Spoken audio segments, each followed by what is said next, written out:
നമസ്കാരം, ഞാൻ ഡോക്ടർ ഭാഗ്യ Q1B health കെയറിലെ Ayurveda ഡോക്ടറാണ്. വെയിറ്റ് ലോസ് ആഗ്രഹിക്കുന്ന ഒരുപാട് ആളുകളുണ്ട്. അതുപോലെ തന്നെ വെയിറ്റ് ഗെയിൻ ആഗ്രഹിക്കുന്ന ഒരുപാട് ആളുകളുണ്ട്. നിങ്ങൾ ഒരുപാട് ഭക്ഷണം കഴിച്ചിട്ടും പല കാര്യങ്ങൾ ചെയ്തിട്ടും ഒന്നും നിങ്ങൾക്ക് വെയിറ്റ് കൂടുന്നില്ല. എന്തൊക്കെ കാരണങ്ങൾ കൊണ്ടാവാം? ഇതിൻ്റെ പിന്നിൽ ഒരുപാട് കാരണങ്ങളുണ്ട്. അതിൽ ആദ്യം തന്നെ പറയുന്നത് നമ്മുടെ തൈറോയിഡിന് എന്തെങ്കിലും ഡിസ്ഫങ്ഷൻസ് ഉണ്ടെങ്കിൽ, അതായത് ഹൈപ്പർ തൈറോയിഡിസം കണ്ടീഷനൊക്കെ ആണെങ്കിൽ നിങ്ങൾക്ക് വെയിറ്റ് ഗെയിൻ ഉണ്ടാവാനുള്ള ചാൻസസ് ഒരുപാട് കുറവാണ്. നിങ്ങൾ ഒരുപാട് ഫുഡ് കഴിക്കുന്നുണ്ട്, അതുപോലെ തന്നെ നിങ്ങൾ നന്നായിട്ട് എക്സസൈസ് ചെയ്യുന്നുണ്ട്. പക്ഷേ ഈ തൈറോയ്ഡ് ഹോർമോൺ നോർമലല്ല നിൽക്കുന്നതെങ്കിൽ നിങ്ങൾ എന്ത് ചെയ്തിട്ടും വലിയ കാര്യങ്ങളൊന്നുമില്ല. അതുപോലെ തന്നെ നമ്മുടെ മസിൽസിനൊന്നും പ്രോപ്പറായിട്ടുള്ള മൂവ്മെൻറ്റ്സും കാര്യങ്ങളൊന്നും കൊടുക്കുന്നില്ലെങ്കിൽ നമ്മുടെ ശരീരത്തിലോട്ടുള്ള അബ്സോർപ്ഷൻ കുറയും. ഇതിൻ്റെ ഭാഗമായിട്ട് നമുക്ക് പ്രോപ്പറായിട്ട് വെയിറ്റ് ഗെയിൻ ഉണ്ടാവണമെന്നില്ല. അപ്പോൾ ഇതിനൊക്കെ വേണ്ടിയിട്ട് നമ്മുടെ ആയുർവേദത്തിൽ വളരെ ഇമ്പോർട്ടൻ്റ് ആയിട്ടുള്ളൊരു ലേഹ്യമുണ്ട്. അതിനെക്കുറിച്ചിട്ടാണ് ഇന്നത്തെ വീഡിയോയിലൂടെ ഞാൻ നിങ്ങളുമായിട്ട് ഡിസ്കസ് ചെയ്യുന്നത്. അപ്പോൾ ചവനപ്രാശം എന്നൊക്കെയുള്ള കാര്യം എല്ലാവർക്കും അറിയുന്നൊരു കാര്യമാണ്. ഇപ്പോൾ കർക്കിടക മാസമൊക്കെ വരാനായിട്ടുമുണ്ട്. ഈ ഒരു ടൈമിൽ നമ്മളെല്ലാവരും കഴിക്കുന്ന, അല്ലെങ്കിൽ നമ്മുടെ വീട്ടിൽ തന്നെ കുറച്ച് പ്രായമുള്ള ആളുകളൊക്കെ കഴിക്കുന്ന ഒരു ലേഹ്യമാണ് ചവനപ്രാശം. നിങ്ങളൊക്കെ ചിലപ്പോൾ ചെറുപ്പകാലങ്ങളിലൊക്കെ നിങ്ങളുടെ വീട്ടിൽ നിന്ന് അമ്മമാരും അച്ഛന്മാരൊക്കെ ചിലപ്പോൾ നിങ്ങൾക്കിത് തന്നിട്ടുണ്ടാവാം വെയിറ്റ് ഗെയിൻ വെക്കാനൊക്കെ വേണ്ടിയിട്ട്. അപ്പോൾ ഇതിൽ മെയിനായിട്ടുള്ള ഇൻഗ്രീഡിയൻസ് എന്നൊക്കെ പറയുന്നത് നമ്മുടെ ശരീരത്തിൽ പ്രതിരോധം കൂട്ടുന്ന കാര്യങ്ങൾ തന്നെയാണ്. അതിൽ ഒന്നാമതായിട്ട് ശതാവരി ഉണ്ട്, അതുപോലെ തന്നെ നെല്ലിക്കയുണ്ട്. ഇപ്പോൾ ശതാവരീൻ്റെ കേസൊക്കെ നോക്കുകയാണെങ്കിൽ നമ്മുടെ ശരീരത്തിൽ വരുന്ന അലർജീസും കാര്യങ്ങളൊക്കെ കുറയ്ക്കുന്നുണ്ട്. അതുപോലെ ഇപ്പോൾ ഫീഡിങ് മദേഴ്സൊക്കെ ആണെങ്കിൽ അവർക്ക് ബ്രസ്റ്റ് മിൽക്ക് കൂട്ടാൻ വേണ്ടിയിട്ട് നമ്മൾ ശതാവരിയൊക്കെ വെച്ച് കൊടുക്കാറുണ്ട്. അപ്പോൾ അതുപോലെ തന്നെ ഇതിൻ്റെ അകത്ത് വേറെയുള്ളൊരു ഇൻഗ്രീഡിയൻ്റ് എന്ന് പറയുന്നത് ബ്രഹ്മിയാണ്. ബ്രഹ്മി എന്ന് പറയുന്നത് കുറച്ചുകൂടി നമ്മുടെ മെമ്മറി പവർ കൂട്ടാനും കോൺസെൻട്രേഷനും കാര്യങ്ങളൊക്കെ കൂട്ടാൻ വേണ്ടിയിട്ട് നമ്മൾ ഇൻക്ലൂഡ് ചെയ്യുന്ന ഒരു സാധനമാണ് ബ്രഹ്മി എന്ന് പറയുന്നത്. അപ്പം ഇതും ഇതിൻ്റെ അകത്തുള്ളൊരു ഇൻഗ്രീഡിയൻ്റ് ആണ്. അതുപോലെ തന്നെ പിപ്പലി എന്ന് പറയുന്നത് കുരുമുളകാണ്.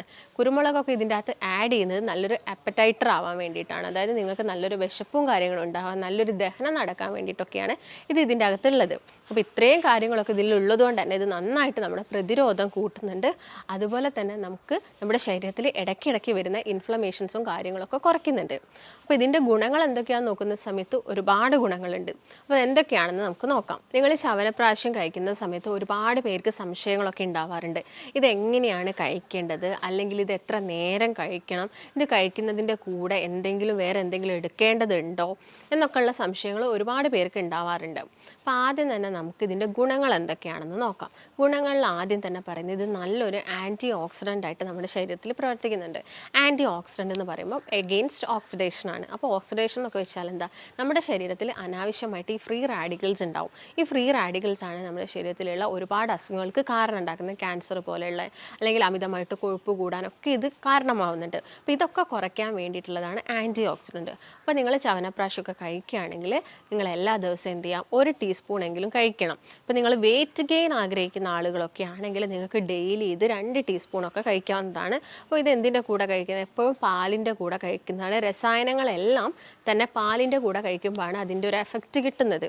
അതുപോലെ തന്നെ ഇത് നല്ലൊരു നമുക്ക് ഉറക്കക്കുറവൊക്കെ ഉള്ള ആളുകളാണെങ്കിൽ നിങ്ങൾക്ക് നല്ലൊരു സ്ലീപ്പ് കിട്ടാൻ വേണ്ടിയിട്ട് നിങ്ങൾക്ക് ഇത് രാത്രി ബെഡ് ടൈമിൽ ഭക്ഷണമൊക്കെ കഴിച്ച് കഴിഞ്ഞതിന് ശേഷം എടുക്കാവുന്നതാണ്. പക്ഷേ എപ്പോഴും രസായനങ്ങളൊക്കെ എടുക്കുന്നത് ബിഫോർ ഫുഡാണ് നല്ലത്, ഭക്ഷണത്തിന് മുൻപ് കഴിക്കുന്നതാണ് നല്ലത്. പക്ഷേ നിങ്ങൾക്ക് ഉറക്കക്കുറവും കാര്യങ്ങളൊക്കെ ഉള്ളതാണെങ്കിൽ ഭക്ഷണമൊക്കെ കഴിച്ച് കഴിഞ്ഞിട്ട് നിങ്ങളിത് 1 ടീസ്പൂൺ എടുത്തിട്ട് നേരെ കിടക്കാൻ പോകുന്നതാണ് ഏറ്റവും ബെറ്റർ എന്ന് പറയുന്നത്.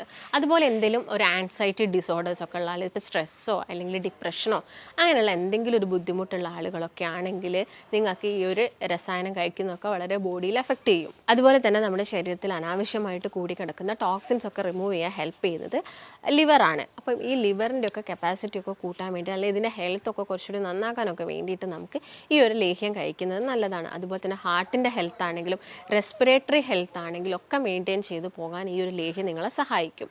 അപ്പോൾ നിങ്ങളിത് എപ്പോഴും കഴിക്കുന്ന സമയത്ത് ഞാൻ നേരത്തെ പറഞ്ഞ പോലെ തന്നെ രാവിലെയും രാത്രിയൊക്കെ കഴിക്കുന്നുണ്ടെങ്കിൽ ബിഫോർ ഫുഡ് തന്നെ കഴിക്കാൻ വേണ്ടിയിട്ട് ശ്രദ്ധിക്കുക. അതുപോലെ തന്നെ ഇത് നല്ലൊരു ബ്ലഡ് പ്യൂരിഫയർ ആണ്. ബ്ലഡ് പ്യൂരിഫയർ എന്ന് പറയുന്ന സമയത്ത് നമ്മളെ ബ്ലഡിൽ എന്തെങ്കിലും ഇമ്പ്യൂരിറ്റീസും കാര്യങ്ങളൊക്കെ ഉണ്ടെങ്കിൽ, അല്ലെങ്കിൽ നമ്മുടെ ശരീരത്തിൽ കൂടെ പോകുന്നത് കെട്ട രക്തമൊക്കെ ആണെങ്കിൽ നമുക്ക് ഒരുപാട് സ്കിൻ ഡിസോർഡേഴ്സൊക്കെ വരാനുള്ള ചാൻസ് ഉണ്ട്, വെരിക്കോസ് വെയിൻ വരാൻ ചാൻസസ് ഉണ്ട്. അപ്പോൾ ഇങ്ങനെയുള്ള അവസരങ്ങളിലൊക്കെ നിങ്ങൾ ഈ ഒരു ലേഹ്യമൊക്കെ കഴിക്കുകയാണെങ്കിൽ നമുക്ക് കുറച്ചും കൂടി നമ്മുടെ ബോഡിക്ക് ഒരു പ്രതിരോധം കിട്ടുകയും ചെയ്യും, ബ്ലഡൊക്കെ കുറച്ചും കൂടി പ്യൂരിഫൈ ആവുകയും ചെയ്യും. അപ്പോൾ ഇങ്ങനെയുള്ള സാഹചര്യങ്ങളിലൊക്കെ നിങ്ങൾ ഈ ഒരു ലേഹ്യം കഴിക്കുകയാണെങ്കിൽ നമ്മുടെ ബോഡിക്ക് കുറച്ചും കൂടി ബെനിഫിറ്റ്സ് ഒക്കെ ഉണ്ടാവും. അപ്പോൾ ഞാൻ നേരത്തെ പറഞ്ഞ പോലെ കുഞ്ഞുങ്ങളൊക്കെ ആണെങ്കിൽ നിങ്ങളൊരു ടീസ്പൂൺ ആയിട്ട് കൊടുക്കുക. വലിയ ആളുകളൊക്കെ ആണെങ്കിൽ നമുക്കൊരു ടേബിൾ സ്പൂൺ ആയിട്ടും എടുക്കാവുന്നതാണ്. എപ്പോഴും ഇതിൻ്റെ കൂടെ പാല് കഴിക്കുക, അല്ലെങ്കിൽ നിങ്ങൾ വെള്ളം കുടിക്കുന്ന ആളുകളാണെങ്കിൽ അത് കഴിക്കുക. ചിലപ്പം അസിഡിറ്റി പോലുള്ള ബുദ്ധിമുട്ട്, അല്ലെങ്കിൽ നിങ്ങൾ ഡയബറ്റിക് ആണ്, അല്ലെങ്കിൽ നിങ്ങൾ മൂത്രം ഒഴിക്കുന്ന സമയത്തൊക്കെ യൂറിന് നല്ല കളർ ചേഞ്ചും കാര്യങ്ങളൊക്കെ ഉണ്ടെങ്കിൽ നിങ്ങൾ ഈ ലേഹ്യങ്ങൾ ഒരു ഡോക്ടറിൻ്റെ അഡ്വൈസോട് കൂടി മാത്രം കഴിക്കാൻ വേണ്ടിയിട്ട് നോക്കുക. അതുപോലെ തന്നെ ഇത് വെറും വയറ്റ് കഴിക്കുന്ന സമയത്ത് ചിലപ്പോൾ നിങ്ങൾക്ക് എന്തെങ്കിലും ബുദ്ധിമുട്ടുണ്ടെങ്കിൽ നിങ്ങൾ അത് സ്റ്റോപ്പ് ചെയ്തിട്ട് ആഫ്റ്റർ ഫുഡ് മാത്രം അത് എടുക്കാൻ വേണ്ടിയിട്ട് നോക്കുക. അപ്പോൾ നിങ്ങൾക്ക് എന്തെങ്കിലും സംശയങ്ങളോ കാര്യങ്ങളോ ഈ ലേഹ്യത്തിനെ കുറിച്ച് ഉണ്ടെങ്കിൽ നിങ്ങൾ താഴെ കാണുന്ന നമ്പറുമായിട്ട് ബന്ധപ്പെടുക. നമുക്ക് മറ്റൊരു നല്ല ഹെൽത്ത് ടോപ്പിക്കുമായിട്ട് വീണ്ടും കാണാം. നന്ദി.